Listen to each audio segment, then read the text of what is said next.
Malapit na yung paghukom, pero marami pa rin sa atin ang binabaliwala ito at patuloy pa rin sa paggawa ng masama. Sa bidyong ito ay pinapakita na hindi lahat ng oras ay kaya kang patawarin ng Panginoon dahil meron lang siyang ibinigay na oras para tayo patawarin.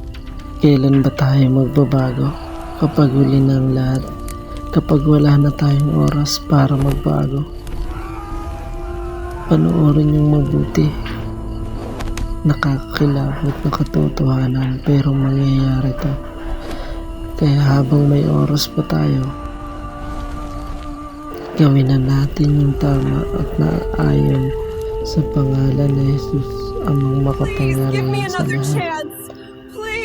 Sana magbago na tayo habang may oras pa tayo.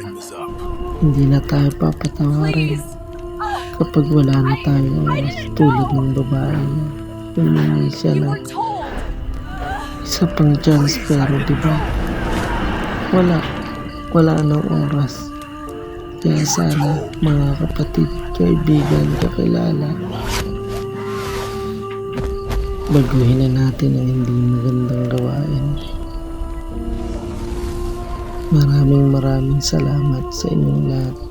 Sana'y nauunawaan nyo ang ibig kong sabihin.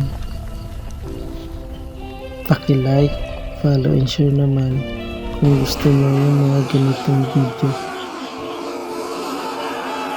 Pero marami sa atin pag about sa Jesus na sa Diyos, wala, babaliwalain lang. Pero ako,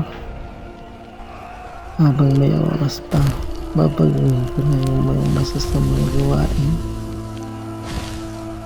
Ayaw kong pagsisihan yung huli na wala na akong oras para patawarin ng Panginoong Jesus. And the smoke of their torment ascendeth up forever and ever, and they have no rest day nor